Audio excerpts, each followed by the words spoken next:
आज मकै पोलेर आफ्नो पेट गुजारा गरेर 50 रुपैयाँ सहकारीमा राखेका नागरिकहरू आज रोइरहेका छन्। सहकारीका ठगहरूले कसैले देश छोडेर भागेका छन्, कोही यही देशभित्र लुकेका छन्, कोही तपाईको पत्रकार छन्, कोही प्रहरी छन्, कोही सांसद छन्। तिनलाई कारबाही गर्न सकिएको छैन, किनभने कानुन यहाँ के गरिएको छ भने गलत प्रयोजनका लागि प्रयोग गरिएको छ। स्थानीय तहलाई यो अधिकार दिने बित्तिकै त्यहाँ सहकारीको कुरा के हुन्छ भने स्थानीय नेता मिलेर सहकारी ठगसँग मिलेर नीति बनाएर अगाडि बढ्छन्। यो कुरा रद्द गर्नु पर्थ्यो, यो क्यान्सल गर्नु पर्थ्यो, यो कुरा गलत भयो। र ज्ञान बाँड्ने थलो बनाउने हो भने एकपटक सुरुवात आफ्नै दलबाट गर्दा पनि सजिलो हुन्छ होला, आफ्नै दलतिर फर्केर हेर्दा पनि हुन्छ होला। सरकारी जग्गा किर्ते गर्ने मान्छेहरू आफ्नै दलका वरिपरि छन् कि पहिला पार्टीगत रूपमा तिनलाई कारबाही गर्ने गरेर सुशासनको नयाँ कदम र उदाहरण दिने हो कि नागरिकता किर्ते गर्नेहरूलाई कारबाहीको दायरामा ल्याउने हो कि सहकारीका ठगहरूलाई कारबाहीको दायरामा ल्याउने हो कि सरकारमै भएको जस्तो लाग्छ। लामो समय सरकारै नछोडेको जस्तो पनि लाग्छ। राजनीतिमा भएको र सदनमा भएको पनि वर्षौँ बिते जस्तो लाग्छ। रोके चाहिँ केले? नयाँ दलहरूले, नयाँ मान्छेहरूले। हामी तयार छौँ। नागरिकहरूले निक्षेप सङ्कलन गरेर जम्मा गरेको सहकारीमा ठगीको धन्दा चलाउँछ, ठगीको धन्दाको मतियार हुन्छ भने कानुनी कारबाहीको दायरामा आउनु पर्दैन, कानुनले कारबाही गर्नु पर्दैन। त्यसैले सुशासनको आजको दिनको मन्त्र बनेको कानुनको शासन, विधिको शासन, चाहे जग्गा मिच्ने होस्, जग्गा हडप्ने होस्, चाहे नागरिकताको किर्ते गर्ने होस्, चाहे सहकारीमा ठग्ने होस्, यताको होस् उताको होस्, जुनसुकै दलको होस्, दलभन्दा बाहिरको होस्, जतिसुकै शक्तिशाली होस्, कसैले पनि उन्मुक्ति पाउनुहुन्न। एउटा सर्वसाधारण नागरिकले, एउटा नेपाली नागरिकले जे गर्दा दण्ड पाउँछ भने शक्तिशालीलाई पनि त्यो कानुन त्यसरी नै लागू हुनुपर्छ। अधिकार प्राप्त निकायले बयान लिनका लागि बोलाएको भन्ने सुन्छु, जानका लागि साधन नभएको भए सम्पर्क गर्दा पुर्याइदिन्थ्यौँ, त्यहाँ पनि नपुर्याएको पनि देख्छु। अनि सदनबाट सुशासनको कुरा, छेडखानीका कुराहरू अब नगरौँ। यो गरिरहँदा लामो श्रृङ्खला चल्छ, त्यस कारणले नगरौँ। आज ट्रिलियन्स अफ डलर छ नेपालीहरूसँग। बाहिरबाट कसैले पैसा ल्यायो भने यहाँ 4 पटक खोज्न जान्छ। दुबईलाई हेरौँ, स्विजरल्यान्डलाई हेरौँ, उनीहरूले कसरी आफ्नो देशमा लगानी भित्राएका छन्।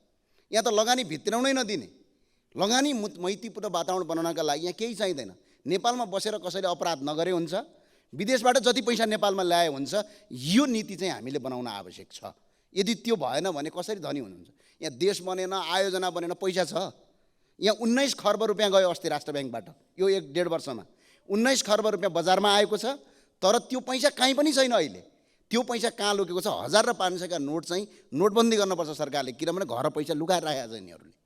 कुरा सुनियो, कुरा सुन्दा थाहा नभएको केही पनि पाइएन, सबै थाहा रहेछ। कहाँ व्यथिति भएको छ, कहाँ विसङ्गति भएको छ, कहाँ सुधार गर्नुपर्ने रहेछ, के गर्यो भने उपलब्धि हासिल गर्नुपर्ने रहेछ, सबै थाहा भएको रहेछ। मेरो प्रश्न, नगरेको चाहिँ किन? जब सबै थाहा रहेछ, इतिवृत्ति थाहा रहेछ भने नगरेको किन? रोकेको कसले? हामी नयाँ दलले कि नयाँ दलले यो कुरा रोकेको हो त? यदि नयाँ दलले रोकेको हो भने कहाँनिर रोक्यो त्यो पनि जानकारी पाउन पाए सजिलो हुन्थ्यो। त्यसैले म वर्षौँदेखि चलिआएको संसदलाई आरोप प्रत्यारोप, छेडखानी, घोच्ने पेच्ने ठाउँ बनाउनुभन्दा अलिक फरक ढङ्गले जाउँ भन्ने प्रस्तावसहित आज यहाँ उपस्थित हुन लागेको छु सभामुख महोदय। म डराएको छैन, तर कता कता कहीँ न कहीँ मनभित्र एउटा ठुलो चिन्ता केमा लागेको छ भने एउटा भरोसा गुम्दै गएको छ। राम्रोसँग बसेर कुराकानी गऱ्यो भने राजनीतिक अधिकार पाएको कुरामा, आर्थिक सामाजिक सांस्कृतिक अधिकार पाएको कुरामा नागरिकहरूले ठुलो गौरव गरेका छन्। उनीहरू गर्छन्। उनीहरू यो मानेमा हाम्रो नेतृत्वप्रति, उनीहरूको ठुलो नेतृत्वप्रति उनीहरूको ठुलो सम्मान पनि छ, राजनीतिक दलप्रति सम्मान पनि छ। हिजोको अवस्थासँग तुलना गर्दै गर्दा हिजो विद्यालय पढ्न नपाएको मान्छे 8 कक्षा पढ्न पाउँदै गर्दा स्वाभाविक रूपमा खुसी छ। तर के कुराले चिन्तित छ, के कुराले आक्रोशित छ भने 8 कक्षा एउटै कक्षामा पढ्न थालेको धेरै भयो। अब 8 बाट 9 जान चाहन्छ, 9 बाट 10 जान चाहन्छ, त्योभन्दा माथि बढ्न चाहन्छ। तर अड्केको कुराले गर्दा आक्रोशित छ, कहीँ न कहीँ भरोसा गुमाएको छ। राजनीतिक दलहरूप्रति मात्र होइन, अहिले पछिल्लो समयमा मैले घुम्दै गर्दा मैले देखेको कुरा, अड्डा, अदालत, प्रहरी, प्रशासन, दल, ब्याङ्क, वित्तीय संस्था, हामीसँग जे जति कुराहरू छन् जसलाई हामी संस्था पनि भन्छौँ। स्टेट भनेको केवल पार्लियामेन्ट, अदालतहरू मात्र होइन, सबै कुराहरू, सबैसँगको एउटा खालको विश्वास, जुन विश्वास घुम्दै गएको अवस्था छ। यो डरलाग्दो छ। यो विश्वासलाई हामीले पुनर्स्थापित गर्नै पर्छ। यो हामी सबैको जिम्मेवारी हो। यो विश्वास पुनर्जागृत गर्न सकिएन, भरोसा फेरि स्थापित गर्न सकेन भने हामी सबैले गुमाउने अवस्था आउँछ। यसका निम्ति फेरि पनि सबभन्दा बढी काम गर्नुपर्ने, सबभन्दा बढी जिम्मेवारी लिनुपर्ने सरकार सञ्चालन गर्नेले नै हो। सरकार सञ्चालन गर्ने कुरामा फेरि पनि सरकारको नेतृत्व गर्नेले नै हो। मैले यो संसदमा पटक पटक उभिएर त्यस कारणले भनेको छु र फेरि पनि त्यो कुरा दोहोऱ्याउन चाहन्छु। प्रधानमन्त्री नै हो, प्रधानमन्त्री लिडर हो, प्रधानमन्त्री क्याप्टेन हो। प्रधानमन्त्रीले सरकार सञ्चालन गर्दै गर्दा सबैलाई सँगै लिएर गएर अपेक्षित परिणाम दिन सक्दै गर्दा त्यसले एउटा विश्वास जागृत गराउन सक्छ। हामीले अस्ति मात्रै 1 वर्षको आफ्नै कार्यकालको समीक्षा गरेर प्रधानमन्त्रीले केही कुराहरू घोषणा गरेको सुन्यौँ। कतिपय कुराहरूको आत्मस्वीकारोक्ति छ, कतिपय कुराहरू भएका कमजोरीहरूलाई स्वीकार गर्नुभएको छ, कतिपय कुराहरूको सन्दर्भमा नयाँ गर्ने कुराहरूको बारेमा केही सङ्कल्प पनि गर्नुभएको छ। तर त्यही पुसबाट यहाँसम्म आइपुग्दै गर्दाका केही महिनाभित्रका गतिविधिहरू हामीले हेऱ्यौँ भनेदेखि भने प्रयासहरू गर्न खोजिएको छ, तर अझै पनि त्यहाँ ठिक ढङ्गबाट त्यसलाई त्यो लय पक्रिएको छैन भन्ने हामीले महसुस गरेका छौँ। मलखाद नपाएको कुरा यो संसदमा मैले गर्न थालेको 64-65 सालदेखि प्रत्येक वर्षको सिजन हुन्छ। हामी ठ्याक्क अब चैत वैशाखतिर आएपछि मलको बारेमा कुरा गर्छौँ, ठ्याक्क हामी असार आएपछि विपदको बारेमा। संसदको क्यालेन्डर बनाउँदै गर्दा मलको कुरा गर्ने, एसएलसीमा फेल भएको कुरा गर्ने भने क्यालेन्डर बनाइदिए पनि हुन्छ। कुन समयमा कुन महिनामा के को कुरा हुने भन्ने कुरा यसमा हामी गएको 10, 12, 15 वर्षदेखि लगातार त्यही विषयमा त्यो महिनामा ठ्याक्क कुरा गर्छौँ, त्यसलाई बिर्सन्छौँ, फेरि अर्कोचोटि आउँछ अर्को कुराकानी गर्छौँ। अहिले यस्ता लामो समयदेखि रोकिएका विषयहरूमा केही गर्नुपर्छ भनेर प्रधानमन्त्रीले छलफल गरेको हामीले देख्यौँ। तर छलफल गरिसके पछाडि आज छलफल भयो, मैले भनेको 10 दिनभित्रमा 15 दिनभित्रमा यति काम गर्ने भनेर निर्देशन दिएको पनि हामीले पढ्यौँ। योभन्दा अगाडिको प्रधानमन्त्रीले निर्देशन नदिएकोले अहिले मैले निर्देशन दिएकोले गर्दा हुन्छ भन्ने सोचबाट बाहिर निस्कनुपर्छ। निर्देशनले हाम्रो समस्याको समाधान गर्दैन। प्रधानमन्त्रीले निर्देशन दिएको देखेपछि मन्त्रीले पनि निर्देशन दिने हो, मन्त्रीले दिएको देखेपछि संसदीय समितिले पनि निर्देशन दिने हो। सबैलाई निर्देशन दिने मात्रै हो। स्थानीय सरकारहरूको हालत यही छ, प्रदेशको सरकारको हालत यही छ। त्यसैले यहाँभित्र हाम्रो समस्याको समाधान खोज्नका निम्ति अतिरिक्त पहल कदमी चाहिएको छ।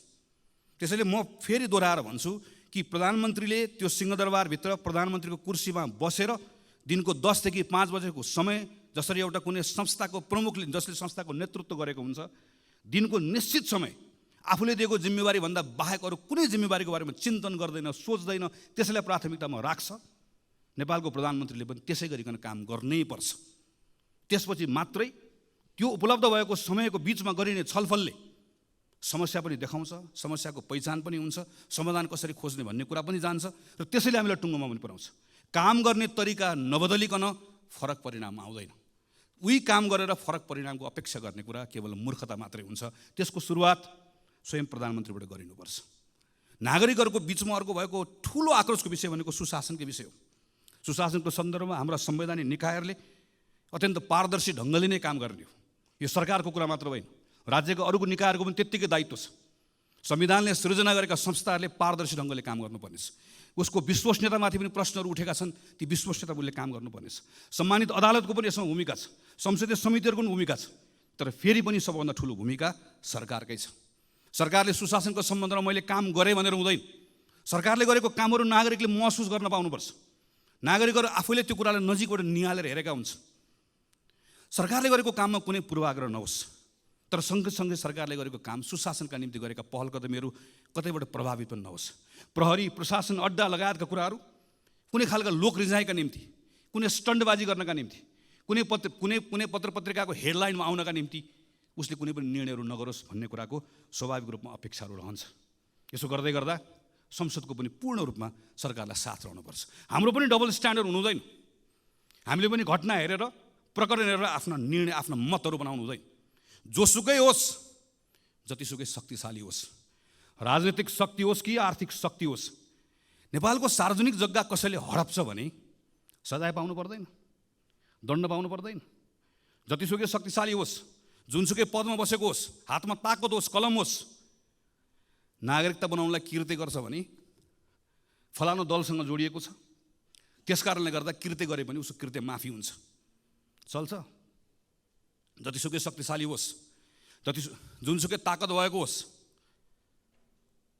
आम नागरिकहरूले निक्षेप सङ्कलन गरेर जम्मा गरेको सहकारीमा ठगीको धन्दा चलाउँछ, ठगीको धन्दाको मतियार हुन्छ भने कानुनी कारबाहीको दायरामा आउनु पर्दैन, कानुनले कारबाही गर्नु पर्दैन। त्यसैले सुशासनको आजको दिनको मन्त्र बनेको कानुनको शासन, विधिको शासन, चाहे जग्गा मिच्ने होस्, जग्गा हडप्ने होस्, चाहे नागरिकताको कृत्य गर्ने होस्, चाहे सहकारीमा ठग्ने होस्, यताको होस् उताको होस्, जुनसुकै दलको होस्, दलभन्दा बाहिरको होस्, जतिसुकै शक्तिशाली होस्, कसैले पनि उन्मुक्ति पाउनुहुन्न। एउटा सर्वसाधारण नागरिकले, एउटा नेपाली नागरिकले जे गर्दा दण्ड पाउँछ भने शक्तिशालीलाई पनि त्यो कानुन त्यसरी नै लागू हुनुपर्छ। जुनसुकै अवस्थामा पनि, जुनसुकै अर्थमा पनि नेपाल सरकारले यो बाटो यसरी समात्दै गयो भने बल्ल एउटा विश्वासको वातावरण बनाउन सक्छ। अनि सँगसँगै राज्य भएको उपस्थितिको भरोसा दिलाउने कुरा, सुशासन सँगसँगै राज्यको उपस्थिति दिलाउने कुरा, केही विशिष्ट प्रकरणहरूका सन्दर्भमा मेरो राज्यले, मेरो सरकारले के गरिरहेको छ नागरिकले हेरिरहेको हुन्छ। हामी यो संसदमाबाट सुन्न चाहन्छौँ सम्माननीय प्रधानमन्त्रीकै मुखबाट जाजरकोट रुकुममा भूकम्प पीडितहरूको अहिले अवस्था के छ भन्ने कुरा पत्र पत्रिकामा आउन छोडे भनेर तिनका बारेमा हामीले सोच्न छोड्यौँ, हामीले छलफल गर्न छाड्यौँ, राज्यले त्यसका बारेको संवेदनशीलता गुमायो भने राज्य हुनुको अर्थ हुँदैन। हामी विपिन जोशीका बारेको कुरा यहाँ बसेर थाहा पाउन चाहन्छौँ। हामी यो बेलामा रुसमा अलपत्र परेका नेपाली युवाहरू फर्काउनका निम्ति सरकारले गरेको प्रयास अपुग भयो, अपर्याप्त भयो। त्यसका निम्ति थप काम गर्नुपर्छ। ती जसरी लगेका हुन् त्यो लानेहरू एउटा एउटा ठगलाई छाड्नु पनि हुन्न, एउटा एउटाले दण्ड पनि पाउनुपर्छ, तर तिनका निम्ति सम्पूर्ण प्रयास लाउनुपर्छ। एउटा एउटा आमाको आँखामा बगेको आँसु पुस्नका निम्ति राज्यले सम्पूर्ण ताकत लगाउनुपर्छ, अनि बल्ल राज्य भएको अनुभूति हुन्छ। सडक दुर्घटनामा मरेका मानिसहरूका बारेमा मर्छ, रिपोर्ट बन्छ। सहकारीबाट ठगिएका मानिसहरूका बारेमा रिपोर्ट बन्छ। ती सबै रिपोर्टहरू दराजमा गएर थन्किएर बसेका छन्। हामी हेर्न चाहन्छौँ यो अधिवेशनको दौरानमा सरकारले गरेको काम, अनि सरकारका मन्त्रीहरूले यहाँ उभिएर मैले यो रिपोर्ट पढेर यसको आधारमा यो 5वटा काम गरेँ भनेर त्यहाँ उभिएर हामी प्रश्न गर्न चाहन्छौँ, त्यहाँ उभिएर हामी सुझाव दिन चाहन्छौँ, त्यहाँ उभिएर परिणाम आएको हेर्न चाहन्छौँ। हामी सरकारलाई मद्दत गर्न चाहन्छौँ, किनकि आजको दिनको सरकारको कुरा मात्र होइन, सरकारमा बसेको कारणले गर्दा मात्र होइन। हामी यो बेलामा यतिखेर सानसाना कुराहरूको परिणामबाट नागरिकहरू खुसी भएको हेर्न चाहन्छौँ। झापादेखि यहाँसम्म आइपुग्दै गर्दा कतै जङ्गली हात्तीको कुरा छ, जसरी पहाडमा बस्ने साथीहरूले सधैँभरि बाँदरको कुरा गर्नुहुन्छ। माडीको किसानहरूले रातिको समयमा निकुञ्जभित्र गाडी कुद्ने व्यवस्था गरोस्। ठुरीको मानिसहरूले सामान्य मेरो त्यहाँभित्रको मेरो भन्सारको त्यहाँको स्तरोन्नति गरिदियो। काहीँ दुधको किसानको कुरा छ, काहीँ केराको किसानको कुरा छ। मैले खालि यति मात्र भन्न खोजेको कि यति साना साना कुराहरू छन् र यति डुएबल छन्, गर्न सकिने कुराहरू छन्। बसेर प्रधानमन्त्रीले, मन्त्रीले एक ठाउँ बसेर यो कुरा गरौँ भनेर भन्दै गर्दा गर्न नसकिने कुराहरू छैनन्, असम्भव कुराहरू छैनन्, सम्भव कुराहरू छन्। स्रोत साधनले भ्याउने कुरा छ, नियम कानुनले दिएको कुरा छ, केवल इच्छा शक्ति चाहिएको छ। यी सानसाना कुराहरूबाट अहिले मैले शिक्षाको कुरा गरेँ, स्वास्थ्यको कुरा गरेँ।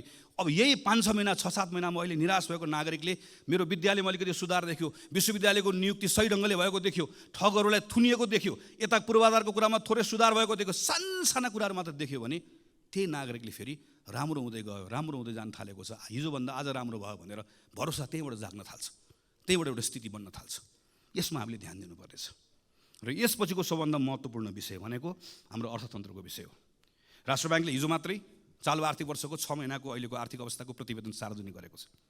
हाम्रो रेमिटेन्स, हाम्रो पर्यटकहरूको आगमन, हामीले अहिले प्राप्त गरेको ऋण, हाम्रो ग्रान्ट, फरेन डिरेक्ट इन्भेस्टमेन्ट, सबभन्दा ठुलो कुरा हाम्रो फरेन करेन्सीको रिजर्भ, सबैमा अत्यन्त सन्तोषजनक स्थिति देखिएको तथ्याङ्कले देखाउँछ। 6 महिनामा करिब 7 खरब 32 अरब रुपियाँ, 33 अरब रुपियाँ रेमिटेन्सबाट आएको छ। म त्यो खाडीमा, मलेसियामा, भारतमा, अरू देशहरूमा गएर काम गरेर, दुःख गरेर नेपाल पठाएर आजको यो अप्ठ्यारोमा नेपाल चलाइराख्नुभएका, नेपाल चलाउनका निम्ति खास नेपाल चलाउने ती तमाम गएका साथीहरूलाई हामीले कहिले पलायन भयो भनिदिएका छौँ, कहिले भाष्यो भनिदिएका छौँ। म यो संसदको रोस्टरमा उभिएर तीप्रति सम्मान प्रकट गर्न चाहन्छु। तिनले पठाएको, तिनको मेहनतको कारणले गर्दा आज हाम्रो त्यो इकोनोमी चलेको छ।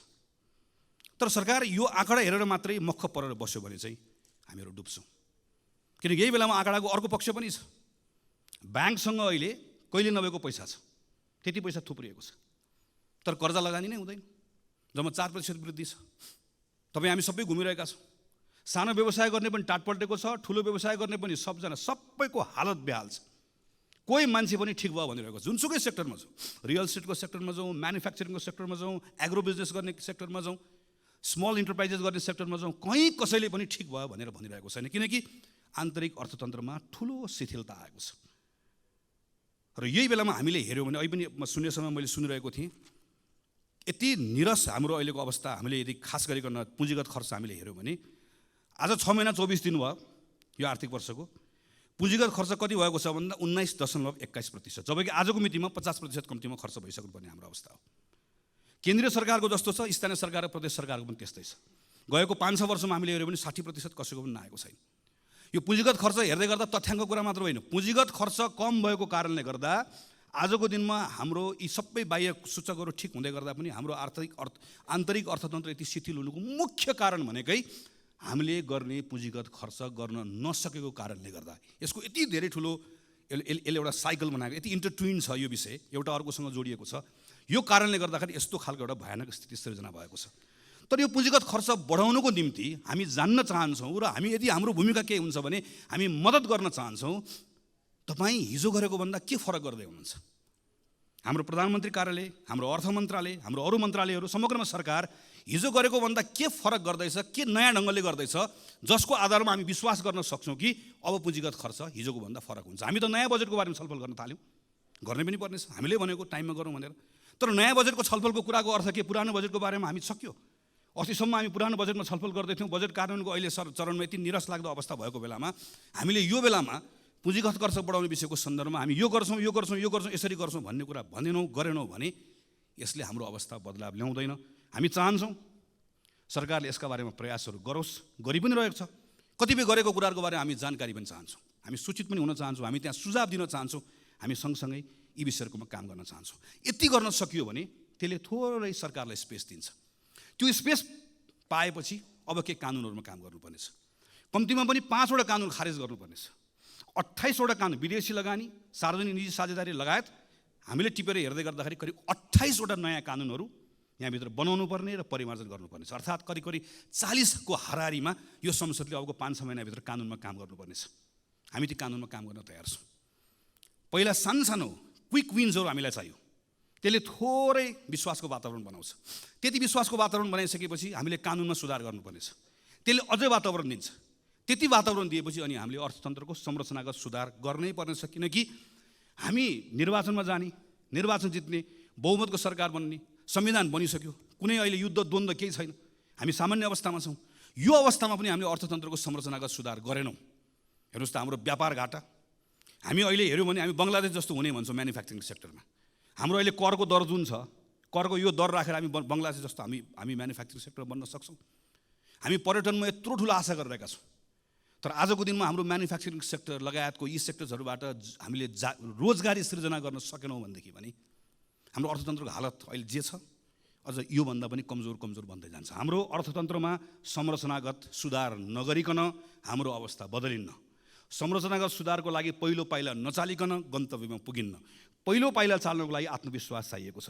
आत्मविश्वासको लागि अहिले केही सुधार गर्नुपर्ने छ। सानो सुधार गऱ्यौँ थोरै ठाउँ दिन्छ, थोरै ठाउँमा बसेर कानुनी सुधार गरौँ अझै ठुलो ठाउँ दिन्छ, अनि त्यो ठुलो ठाउँले आत्मविश्वास दिन्छ। त्यसपछि हामीले संरचनागत सुधार हामीले गर्नै पर्छ। हाम्रो अहिलेको जस्तो एग्रिकल्चर राखेर, अहिलेको जस्तो म्यानुफ्याक्चरिङ राखेर, अनि अहिलेको जस्तो हाम्रो यति यो खालको सर्भिस सेक्टर राखेर, अनि सर्भिस सेक्टरको हाम्रो कन्ट्रिब्युसन चाहिँ 60%भन्दा बढी सर्भिस सेक्टरको भनेर हामीले भन्ने, तर हाम्रो सर्भिस सेक्टर जुन खालको छ, यो खालको सर्भिस सेक्टर राखेर हामी कहीँ पनि पुग्दैनौँ। हामीले एउटा ठुलो जम्प गर्नुपर्ने छ। त्यो जम्प गर्नको लागि हामीलाई एउटा ठुलो आधार चाहिएको छ। यसका निम्ति सम्माननीय सभामुख महोदय, योभन्दा राम्रो मौका कहिले आउँछ? संविधान बन्यो, संहिता आयो, सङ्घ छ, प्रदेश छ, सबैतिर अहिले एक खालको अनुकूलता छ, सबैतिर एउटा खालको वातावरण छ। हामीलाई कुनै बाह्य कारणले गर्दा अप्ठ्यारो भएको छैन। हामी सबै सहजतामा छौँ। हामी सबै सहजतामा भएको बेलामा पनि नेपाल सङ्कटमा छ, नेपाल सङ्कटमा छ, नेपाल अप्ठ्यारोमा छ भनेर भन्ने हो भने चाहिँ सजिलो चाहिँ कहिले हुने हो? के भयो भने चाहिँ नेपाललाई सङ्कटबाट बाहिर निकाल्ने हो त हामीले। त्यसरी यो बेलामा फरक ढङ्गले काम गर्ने कुरामा सरकारले सोचोस् भन्ने हो। र नेपाली कङ्ग्रेस पार्टी हामी संसदको ठुलो दलको हिसाबले यो अभियानमा हामी सरकारमा छौँ, हाम्रो जिम्मेवारी छ, त्यहाँ पनि छँदैछ। हामी यो संसदको यो ठाउँबाट पनि सरकारले बनाउने कानुन, सरकारले यहाँबाट खोजेका तमाम कुराहरूका सन्दर्भमा हामी सहयात्रा गर्न चाहन्छौँ, हामी सँगसँगै मद्दत पनि गर्न चाहन्छौँ। यी सबै विषयहरू छलफल गर्दै गर्दा संविधानको अर्को पाटो हामीले बिर्सनौँ न। हामीले संविधानमा दलितका बारेमा कुरा गरेका छौँ, मधेसीका बारेमा कुरा गरेका छौँ, महिलाका बारेमा कुरा गरेका छौँ, अल्पसङ्ख्यकका बारेमा कुरा गरेका छौँ। यी तमाम विषयहरूको कुराकानी गर्दै गर्दा यो केवल बोल्ने विषय मात्र होइन। केही समयपछि संसदमा निर्वाचनको ऐन आउँदैछ, राजनीतिक दल सम्बन्धी ऐन आउँदैछ। यी तमाम कानुनहरूमा छलफल गर्दै यो पटक संसदले यहाँभित्र फेरि के हाबी नहोस् भन्नेतर्फ सचेत रहनै पर्छ भने संविधानको त्यो मर्म जसले दलित, महिला, मधेसी, मुस्लिम सबैको, अल्पसङ्ख्यक सबको समान प्रतिनिधित्वको कुरा गर्छ, समान हैसियतको कुरा गर्छ, हाम्रा कानुनहरू पछाडि नफर्किउन्, हाम्रा कानुनहरू यो त्यो रिग्रेसिभ बाटोमा नजाओस् भन्नेतर्फ पनि संसदको यो अधिवेशनमा हामीले यथेष्ट ध्यान पुर्याउनु पर्नेछ। पछिल्लो समयमा हामी के देख्दै गएका छौँ भने डेमोक्रेसीको एउटा सुन्दर पक्ष भनेको असहमति राख्न पाउने कुरा हो, आफ्नो फरक मत राख्न पाउने कुरा हो। तर केन्द्र कतिपय ठाउँमा सङ्घको सरकार पनि हामी कतिपय ठाउँमा अनुदार हुँदै गर्दा त्यसको सिको प्रदेशको सरकारले, त्यसको सिको स्थानीय सरकारहरूले गर्न थालेर एउटा नागरिकका समूहले आफ्नो मागहरू राख्दै गर्दा, हाम्रो असहमतिहरू राख्दै गर्दाखेरि हाम्रो सिभिक स्पेसहरू हामीले खुम्चाउँदै जाँदै गर्दा, साँगुरो बनाउँदै जाँदै गर्दा यसले अनुदार चेहरा देखाउने, चरित्र देखाउने मात्र होइन, त्यसले त्यो डेमोक्रेसीको सबैभन्दा सुन्दर पक्षलाई सङ्कुचित गर्दै गर्दा यो प्रतिको विश्वास पनि उड्दै जान्छ। यो तर्फ पनि सरकार सचेत रहनुपर्नेछ र संसद पनि सचेत रहनुपर्नेछ। हामीले पनि सरकारलाई यो सन्दर्भमा हामी यो त्यो नभनिकन उसलाई सचेत गराउनु पर्ने, उसलाई ख्याल गराउनु पर्नेछ कि डेमोक्रेसीमा यहाँ संसदभित्र मात्र होइन, संसदमा हामीले सरकारलाई औँला तेर्साउन पाएको जस्तै नागरिकले पनि रत्न पार्कमा बसेर सरकारलाई औँला तेर्साउन पाउनुपर्छ, चाहे त्यो स्थानीय सरकार होस्, चाहे त्यो सङ्घको सरकार होस्। त्यो स्पेस यदि खुम्चिँदै गयो, साँगुरो हुँदै गयो भने त्यो आक्रोश सिङ्गो प्रणालीले थेग्नु पर्ने अवस्था आउँछ, जुन हामीले थेग्न नसक्ने अवस्था बन्न सक्दछ। त्यसैले सम्माननीय सभामुख महोदय, नेपाली कङ्ग्रेस पार्टीको तर्फबाट हामी यो पटकको यो अधिवेशन यसपटक हाम्रै माग, हामी सबैको माग रह्यो, हामी बजेटको प्री बजेट छलफल पनि अहिले गर्दैछौँ, यसलाई पनि हामी सार्थक बनाउन चाहन्छौँ, यो औपचारिकता मात्र नहोस् भन्ने चाहन्छौँ। हामी सरकारले भनेका तमाम जुन कमिटमेन्ट अनुसारको कानुनहरू यो संसदको अधिवेशनमा आओस् भन्ने चाहन्छौँ। त्यो सक्रियतापूर्वक त्यसमा हामीहरू भाग लिएर अन्य दलहरूसँग पनि सहकार्य गरेर हामी छिटोभन्दा छिटो हाम्रो संविधानको मर्म अनुसारको कानुनहरू बनाएर यहाँबाट पारित होस् भन्ने अवस्था होस् भन्ने हामी चाहन्छौँ। यो अधिवेशनमा सम्माननीय सभामुख महोदयले प्रारम्भमा भन्नुभएको जस्तै यसलाई हामी जिम्मेवार बनाउँछौँ, व्यवस्थित बनाउँछौँ, तर सँगसँगै सांसदहरूले राख्नुभएको कुराहरू चाहे शून्य समयमा होस्, चाहे विशेष समयमा होस्, यहाँबाट उठेका ती प्रश्नहरू केवल प्रश्नका रूपमा मात्र नहोस्, सरकारले निरन्तर रूपमा त्यसको जवाफ दिने अवस्था बनोस्। हामी यो सन्दर्भमा काम होस् भन्ने चाहन्छौँ। हामी यो बिचको समयमा यहाँभित्र दलहरूका बिचमा कैयन कुराहरू छन्, चाहे त्यो टिआरसीको कुरा होस्, चाहे हाम्रो अन्तर्राष्ट्रिय सम्बन्धको कुरा होस्, कतिपय कुराहरूमा हामीले एउटा साझा धारणा बनाउनु पर्नेछ, समान धारणा बनाउनु पर्नेछ। संसदभित्र हुने छलफलले, यहाँभित्र हुने वाद विवादले, यहाँभित्र हुने बहसले एकतालाई बल पुऱ्याओस्, चाहे त्यो शान्ति प्रक्रिया टुङ्ग्याउने सन्दर्भमा होस्, चाहे त्यो हाम्रो अन्तर्राष्ट्रिय सम्बन्ध यो दल त्यो दल नभनिकन नेपालको अन्तर्राष्ट्रिय सम्बन्धलाई सबैले अन गर्ने हाम्रो आफ्नो अन्तर्राष्ट्रिय सम्बन्ध बनाउने कुराको सन्दर्भमा, चाहे अहिले अप्ठ्यारोमा परेका इकोनोमीका कतिपय कुरालाई सुधार गर्ने विषयका सन्दर्भमा हाम्रो भित्र हुने यहाँभित्रको छलफलले, प्रश्नले, वाद विवादले, यहाँभित्रको बहसले त्यसलाई बल पुऱ्याओस्, अझैसँगै काम गर्ने कुरामा त्यसलाई ताकत दियोस्, हामी यो चाहन्छौँ। र यसका सन्दर्भमा नेपाली कङ्ग्रेस पार्टीको तर्फबाट सम्पूर्ण रूपमा हाम्रो कमिटमेन्ट छ। हामीले यो पटक अस्ति भर्खर बसेको संसद दलको बैठकको निर्णयमा भनेका छौँ, संविधानको रक्षा, यो व्यवस्थाको सुदृढीकरण र आम नागरिकहरूले व्यवस्थासँग गरेको जुन अपेक्षा छ त्यसलाई पुरा गर्ने भन्दा आजको दिनमा हाम्रो लागि अर्को कुनै विषय छैन, हाम्रो लागि अर्को कुनै प्राथमिकता छैन, त्यो नै हाम्रो लागि सर्वोपरि छ। त्यही मान्यताका साथमा यो पटकको संसदको अधिवेशनभरि यो हाम्रो पार्टीको तर्फबाट यहाँ उपस्थित रहनुभएको सबै सांसद साथीहरूले व्यक्तिगत रूपमा पनि र कतिपय ठाउँमा संसदीय समितिभित्र सबै ठाउँमा कानुन निर्माण गर्ने कुरामा, संसदको बहसमा, छलफलमा यी सबै कुराहरू सकारात्मक ढङ्गबाट जिम्मेवारीका साथमा क्रियाशील भएर कानुनहरू निर्माण गर्ने कुरा निष्कर्षमा पुगोस्। सरकारमाथि निरन्तर प्रश्न पनि होस्, कतिपय ठाउँमा प्रतिरोध पनि होस्, बहस पनि होस्, छलफल पनि होस्, सुझाव पनि होस्, सहकार्य पनि होस्। यी विषयका सन्दर्भमा हाम्रा सांसद साथीहरूले काम गर्ने भन्ने सन्दर्भमा जुन स्वाभाविक पनि छ, तर अझै बढी जोड दिएर हामीले अस्ति भर्खर भएको बैठकबाट निर्णय गरेका छौँ। त्यसैले आज पहिलो हाम्रो पार्टी दलको तर्फबाट आफ्नो विषयहरू राखेर आफ्नो विषयहरू टुङ्ग्याउने क्रममा म सिङ्गो सम्मानित सभामुख महोदय मार्फत सिङ्गो संसदलाई यो कुरामा आश्वस्त पार्न चाहन्छु कि जसरी यो अहिलेको यो अधिवेशन यसलाई सार्थक बनाउने भनेर सरकारले, सम्माननीय सभामुख महोदयले, सबै राजनीतिक दलका शीर्ष नेताहरूले, हामी सबैले एउटा सोच बनाएका छौँ, सङ्कल्प बनाएका छौँ। यो सङ्कल्पलाई पुरा गर्ने साथमा हामी नेपाली कङ्ग्रेस पार्टीको तर्फबाट 100% हाम्रो यसमा संलग्नता रहन्छ, 100% हाम्रो सक्रियता रहन्छ र हामी अन्य दलहरूसँग, संसदभित्र रहनुभएका तमाम अरू सबै दलहरूसँग कानुन निर्माण गर्ने कुरा, सुशासनका कुरा, भ्रष्टाचार अन्त्य गर्ने कुरा र हाम्रो अर्थतन्त्रलाई चलायमान बनाउने कुरा र संविधानलाई कार्यान्वयन गर्ने कुरा, खास गरिकन संहिताको कार्यान्वयन गर्ने कुरा, सुशासनको कुरा लगायतका तमाम विषयहरूका सन्दर्भमा हामी सहकार्य पनि गर्न चाहन्छौँ। त्यो सहकार्य गर्ने विषयको सन्दर्भमा पनि हामीहरू खुला छौँ र हामी किन पनि यो ठान्दछौँ भने आजको यो घडी अहिले यो बेलाको समय यत्रो सफलता प्राप्त गरिसकेपछि यही संविधान सभामा, पहिलो संविधान सभा त्यसका दृश्यहरू याद छ, दोस्रो संविधान सभा त्यसको दृश्यहरू याद छ, त्यति अप्ठ्यारो समयहरू हामीले पार गरेर आयौँ। आज त धेरै सहजता छ, धेरै अनुकूलता छ। तर यो सहजता र अनुकूलताको बिचमा पनि एक प्रकारले सम्माननीय सभाको महोदय राजनीतिक दलहरूको अग्नि परीक्षाको जस्तो समय छ। तर यो दलको मात्र अग्नि परीक्षा होइन, सिङ्गो लोकतान्त्रिक प्रणालीको अग्नि परीक्षा जस्तो छ। लोकतान्त्रिक प्रणालीको मात्र होइन, हाम्रो समय नै एक प्रकारले अग्नि परीक्षामा गएको जस्तो भएको छ। किन? हामी अहिले चुक्यौँ भने त्यसबाट जे क्षति हुन्छ त्यो क्षतिको पूर्ति सानो समयले गर्न सकिन्न, सानो स्रोतले गर्न सकिन्न। हामीसँग चुक्ने सुविधा छैन। हामीले यो पटक हामी सबैले आफ्नो ठाउँबाट आफ्नो भूमिका निर्वाह गऱ्यौँ भने हामी त्यो चुकाइमा पर्दैनौँ। त्यसका निम्ति संसदको अधिवेशन सार्थक होस्, हामी हाम्रो ठाउँबाट आफ्नो जिम्मेवारी निर्वाह गर्छौँ। हामी सबै आफ्नो जिम्मेवारी निर्वाह गर्ने कुरामा त्यही बाटोमा अगाडि बढौँ भन्ने हाम्रो शुभेच्छा राख्दै, शुभकामना राख्दै मेरो आफ्नो कुरा टुङ्ग्याउँछु। धन्यवाद, नमस्कार, जय नेपाल। माननीय श्री ज्ञानबहादुर साई, समय 3 मिनट। त्यसपछि माननीय श्री अशोक कुमार चौधरी।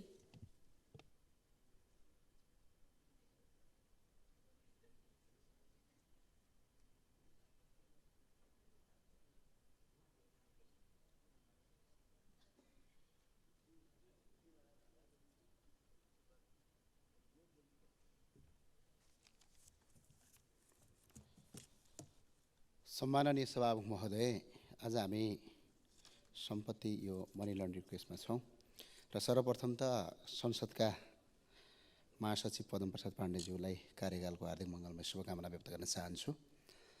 अब पहिलो यो सबै कुरा हेरियो, यो चाहिँ पुरानै तरिकाबाट कानुन बन्यो कि नयाँ हिसाबले बनाउनु पर्यो। जस्तै यसमा एउटा कुरा सहकारीको म एउटा दफा यहाँ सुनाउँछु। 25 करोडसम्म कारोबार गर्नेलाई स्थानीय तहले अनुगमन र निरीक्षण गर्ने भनेको छ। आज मकै पोलेर आफ्नो पेट गुजारा गरेर 50 रुपियाँ सहकारीमा राखेका नागरिकहरू आज रोइरहेका छन्। सहकारीका ठगहरूले कसैले देश छोडेर भागेका छन्, कोही यही देशभित्र लुकेका छन्, कोही तपाईँको पत्रकार छन्, कोही प्रहरी छन्, कोही सांसद छन्।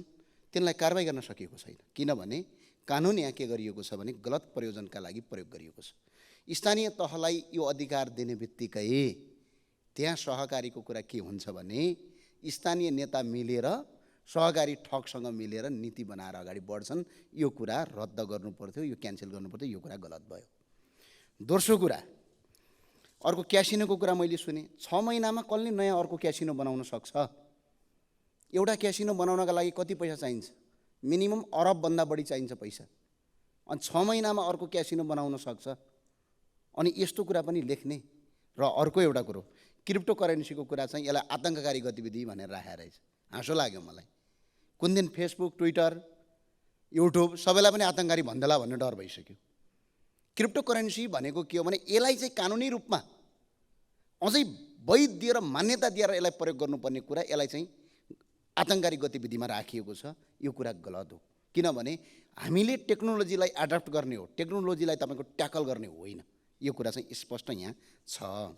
अर्को एउटा कुरा के छ भने यो इन्भेस्टमेन्टको कुरा छ। यहाँ आज ट्रिलियन्स अफ डलर छ नेपालीहरूसँग। बाहिरबाट कसैले पैसा ल्यायो भने यहाँ 4 पटक खोज्न जान्छ। दुबईलाई हेरौँ, स्विजरल्यान्डलाई हेरौँ, उनीहरूले कसरी आफ्नो देशमा लगानी भित्राएका छन्। यहाँ त लगानी भित्राउनै नदिने, लगानी मैत्रीपूर्ण वातावरण बनाउनका लागि यहाँ केही चाहिँदैन। नेपालमा बसेर कसैले अपराध नगरे हुन्छ, विदेशबाट जति पैसा नेपालमा ल्याए हुन्छ। यो नीति चाहिँ हामीले बनाउन आवश्यक छ। यदि त्यो भएन भने कसरी धनी हुनुहुन्छ? यहाँ देश बनेन, आयोजना बनेन, पैसा छ। यहाँ 19 खर्ब रुपियाँ गयो अस्ति राष्ट्र ब्याङ्कबाट। यो 1.5 वर्षमा 19 खर्ब रुपियाँ बजारमा आएको छ।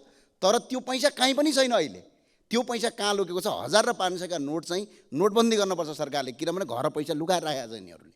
यो कागज बनाउनै पर्छ। यो कुरा आउनु पर्थ्यो, यो कुरा आएन। त्यो भए हुनाले सरकारले ल्याएको यो विधेयक यो कसो भयो भने 2015 सालमा बिपीले पहिलोपटक संसद प्रधानमन्त्री हुँदा बिपी सरकारले बनेको संसदले बनाएको कानुन जस्तो भयो। त्यो भएको हुनाले यो अलिकति परिमार्जन गरौँ, नयाँ हिसाबले ल्याउँ। हस्, धन्यवाद। रवि लामी छानेलाई बोल्न समय दिन्छु। समय 9 मिनट।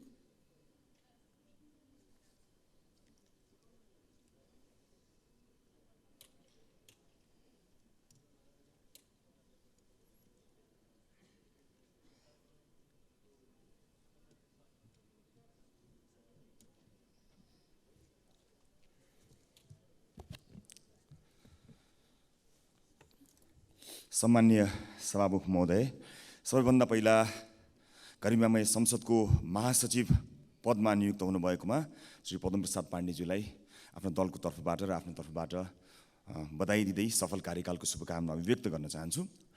सम्मानित सभामुख महोदय, विशेष गरेर सत्तारूढ दलका नेताहरूको कुरा सुनियो। कुरा सुन्दा थाहा नभएको केही पनि पाइएन, सबै थाहा रहेछ। कहाँ व्यथिति भएको छ, कहाँ विसङ्गति भएको छ, कहाँ सुधार गर्नुपर्ने रहेछ, के गर्यो भने उपलब्धि हासिल गर्नुपर्ने रहेछ, सबै थाहा भएको रहेछ। मेरो प्रश्न, नगरेको चाहिँ किन? जब सबै थाहा रहेछ, इतिवृत्ति थाहा रहेछ भने नगरेको किन, रोकेको कसले? हामी नयाँ दलले कि नयाँ दलले यो कुरा रोकेको हो त? यदि नयाँ दलले रोकेको हो भने कहाँनिर रोक्यो त्यो पनि जानकारी पाउन पाए सजिलो हुन्थ्यो। त्यसैले म वर्षौँदेखि चलिआएको संसदलाई आरोप प्रत्यारोप, छेडखानी, घोच्ने पेच्ने ठाउँ बनाउनुभन्दा अलिक फरक ढङ्गले जाउँ भन्ने प्रस्तावसहित आज यहाँ उपस्थित हुन लागेको छु सभामुख महोदय। र यदि घोचपेच र ज्ञान बाँड्ने थलो बनाउने हो भने एकपटक सुरुवात आफ्नै दलबाट गर्दा पनि सजिलो हुन्छ होला, आफ्नै दलतिर फर्केर हेर्दा पनि हुन्छ होला। यदि नयाँ दलतिर हेर्न खोजेको हो भने नयाँ दल त 72 घण्टा छुट्याएर कारबाही गर्ने दल हो। पुराना दलहरूले आफ्ना दलभित्र एकपटक निया चियाएर हेर्ने हो कि जहाँ अदालतले फैसला गरेका मानिसहरू अझै पनि दलमा पदाधिकारीका रूपमा रहन्छन् त्यहाँ एकपटक हेर्ने हो कि विश्वविद्यालयलाई राजनीतिबाट मुक्त गर्छु भनेर भनिएको भाषणलाई कार्यरूप दिनका लागि विश्वविद्यालयहरूमा भातृ सङ्गठन नराख्ने विषयलाई निर्णयमा लिएर जाने, निर्णय गरेर काम अगाडि बढाउने हो कि र सरकारी जग्गा किर्ते गर्ने मान्छेहरू आफ्नै दलका वरिपरि छन् कि पहिला पार्टीगत रूपमा तिनलाई कारबाही गरेर सुशासनको नयाँ कदम र उदाहरण दिने पो हो कि नागरिकता किर्ते गर्नेहरूलाई कारबाहीको दायरामा ल्याउने हो कि सहकारीका ठगहरूलाई कारबाहीको दायरामा ल्याउने हो कि सरकारमै भएको जस्तो लाग्छ। लामो समय सरकारै नछोडेको जस्तो पनि लाग्छ। राजनीतिमा भएको र सदनमा भएको पनि वर्षौँ बिते जस्तो लाग्छ। रोकेछ चाहिँ केले? नयाँ दलहरूले, नयाँ मान्छेहरूले? हामी तयार छौँ, खुला हृदय लिएर तयार छौँ। म यति कुरा बताउन चाहन्छु। यो त्यति मात्र होइन, सुरुवात गर्दा एकै कार्यकाल चुनाव हारेका मान्छेहरूलाई त्यसै कार्यकालमा फेरि अर्को बाटोबाट राष्ट्रिय सभामा लैजाने चिजको अगुवाई गरेको पनि देख्छु। अधिकार प्राप्त निकायले बयान लिनका लागि बोलाएको भन्ने सुन्छु। जानका लागि साधन नभएको भए सम्पर्क गर्दा पुर्याइदिन्थ्यौँ, त्यहाँ पनि नपुर्याएको पनि देख्छु। अनि सदनबाट सुशासनको कुरा, छेडखानीका कुराहरू अब नगरौँ। यो गरिरहँदा लामो श्रृङ्खला चल्छ, त्यस कारणले नगरौँ। मिडिया मेटेरियल बन्ने कि ल मेकर बन्ने यहाँहरूको छुट। हामी ल मेकर बन्नका लागि उपस्थित भएका छौँ। 180 दिन सदन चल्दा अधिवेशनले एक मात्र चाहिँ यो विधेयक पास गर्यो र संविधान कार्यान्वयनका लागि तत्काल 40 भन्दा बढी कानुन आवश्यकता पर्दाखेरि पनि हामीले अस्तिबाट यो सुरुवात गरेका छौँ र दोस्रो अधिवेशनका केही कमी कमजोरीहरूलाई सच्याएर अब यो सदनलाई अलिकति उत्तरदायित्व सहित अगाडि बढाउने प्रतिबद्धताका साथ हामी आएको हुनाले यसपटक संसदले क्यालेन्डर लागू गरेको छ। क्यालेन्डरले विगतमा जस्तो कुनै लहरमा या कुनै कारणले संसद प्रभावित हुने प्रवृत्तिलाई पनि न्यूनीकरण गर्नेछ भन्ने मैले विश्वास लिएको छु र निर्धारित दिनको जिम्मेवारी त्यही दिन पुरा गर्नका लागि पनि बाध्य बनाउनेछ। र ढिलै भए पनि संसदले आफ्नो क्यालेन्डर बनाएकोमा निरन्तर वकालत गर्दै आएको हामी रासोपा खुसी छौँ। कम्तीमा पनि अलिकति क्रेडिट दिनुभए हुन्छ, नसिकाउनु होला, अलिकति नयाँबाट सिक्नु पनि होला। अब संसदलाई बिजनेस दिनका लागि सरकार असफल भएको कुरा यहाँ उठिसकेको छ, त्यस कारणले म त्यसमा धेरै जान्न, मेरो समय पनि कम छ। र त्यस्तो अवस्थामा सरकारले बिजनेस नदिँदाको अवस्थामा सांसदहरूले दर्ता गराएका सङ्कल्प र जरुरी सार्वजनिक महत्त्वका प्रस्ताव कार्यसूचीमै नचढाउने जुन प्रवृत्ति छ त्यसलाई चाहिँ नागरिकसँग प्रत्यक्ष जोडिने अनेकौँ यस्ता प्रस्ताव दर्तामै सीमित गराउने यो गलत अभ्यास, विशेष गरेर संसद चाहिँ जनप्रतिनिधिको एउटा सच्चा थलो भएको हुनाले त्यसमा अलिकति जोड दिनुपर्ने कुरामा सभामुख महोदयको ध्यान आकर्षण गर्न चाहन्छु र संसदमा विभिन्न प्रतिनिधित्व गर्ने दलहरू र शीर्ष नेतृत्वको पनि ध्यान आकर्षण म गर्न चाहन्छु। त्यसै गरी बहुमतको बलमा विपक्षीले राखेका जनमैत्री संशोधन पनि फेल गराउने जुन प्रवृत्ति छ त्यसलाई पनि अन्त्य गर्न यसपालिको अधिवेशन सफल होस् भन्ने कामना गर्न चाहन्छु र बहुमतले सरकार बनाउनु र कानुन बनाउनुको अन्तरमा हामी गम्भीर रूपमा समीक्षा गर्न सक्छौँ र त्यस्तो हुने प्रतिबद्धता व्यक्त गर्छौँ होला भन्ने आशा र अपेक्षा पनि म यहाँ अभिव्यक्त गर्न चाहन्छु। सभामुख महोदय, मैले धेरै कुरा गर्न खोजेको थिएँ तर समयको पाबन्दी छ। यो विशेष गरेर जब भ्रष्टाचारका फाइलहरू खुल्छन् त्यतिखेर र अन्य विभिन्न विषयमा चाहिँ ठुला दलका सर्वदलीय बैठकहरू बस्ने गरेको छन्। त्यस्ता सर्वदलीय बैठकहरूलाई यदि साँच्चै नै संसदलाई काम गर्ने थलो बनाउने र अघि हामीले भने जस्तो छेडखानी घुमाएर सिधै भन्ने थलोभन्दा कानुन बनाउने थलो बनाउने हो भने एउटा सर्वदलीय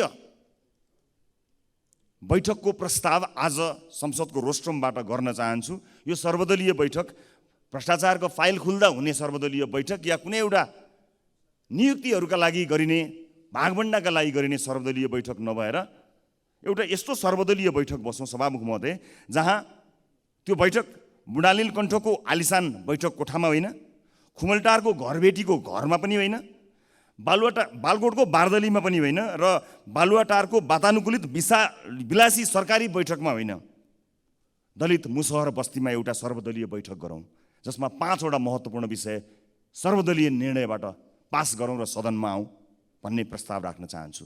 ती 5वटा विषय: पहिलो, आर्थिक शिथिलता र आम नैराश्यता र युवा पलायनका लागि युवा केन्द्रित प्रोजेक्ट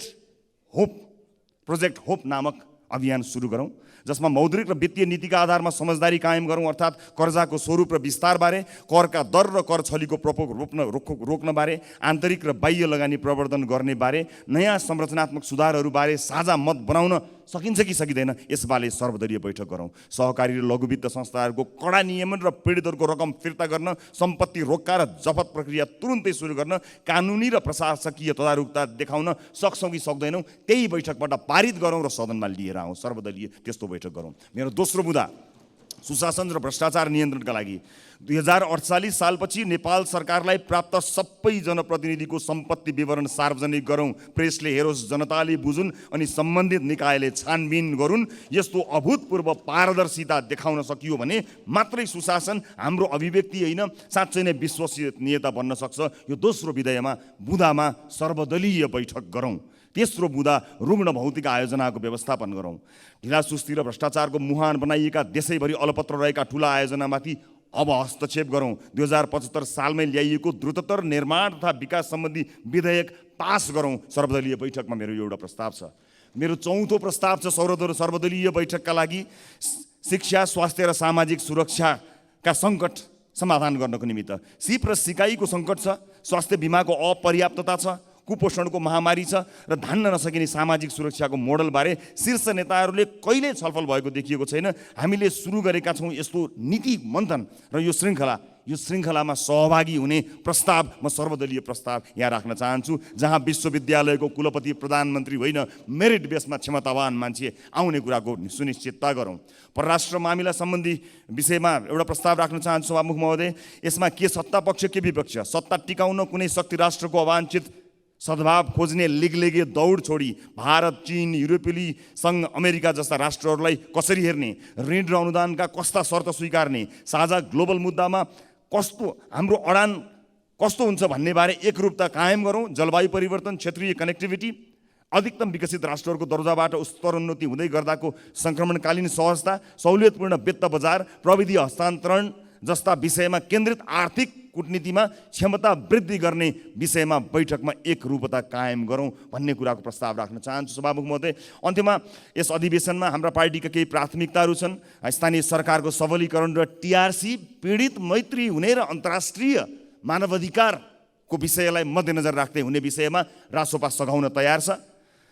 त्यसै गरी सर्वव्यापी कुशासन र दण्डहीनता विरुद्ध हामी यसपटक सदनमा आवाज उठाउँछौँ। आर्थिक पुनरुत्थान तथा युवा उद्यमशीलतामा केन्द्रित नीतिगत रूपमा हामी यसपटक पहल गर्नेछौँ। सर्वाङ्गीण विकास, सामाजिक विकास, शिक्षा, स्वास्थ्य जस्ता विषयमा कुराकानी गर्नेछौँ। सभामुख महोदय, मलाई 1 मिनटको समय पाऊँ, म एउटा कुरा सकिहाल्छु। सम्माननीय सभामुख महोदय,